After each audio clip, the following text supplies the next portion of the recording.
اللهم صل وسلم وبارك على حبيبي وشفيع رسول الله محمد. تعالوا نشوف اوردر النهارده بيقول ايه.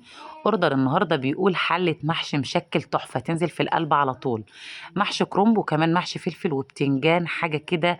محشي متكلف مخدوم، حاجة تفتح النفس. هنرص المحشي بتاعنا بالشكل ده كده، وده اول صينية معانا.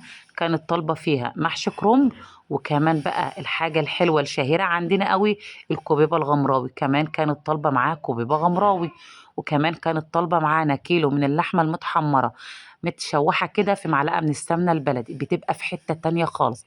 ورشة ملح وفلفل أسمر كده، والصينية دي بصراحة بطعم وريحة زمان، حاجة كده اللهم بارك. دي كده كانت الصينية الأولى معانا، عبارة عن محشي كرنب، كوبيبة غمراوي، وكيلو من اللحمة المحمرة، وزي ما اتفقنا رشة ملح فلفل أسمر.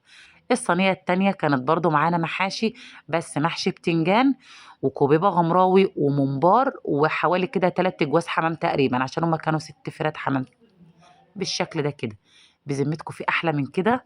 متاح عندنا في المطبخ تنفيذ أي عزومة، وكمان 10 عروسة. والحمام ده اللهم بارك اللهم بارك، الأحجام عندنا ما تعرفهاش من بعضها.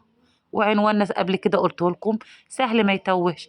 كفر سرنجة، شارع الشيخ مندوه، أمام عمارة الحاج هاشم البنداري. ومتاح عندنا توصيل لأي مكان، وتنفيذ أي أوردرات بأمر الله. شايفين؟ تحفة.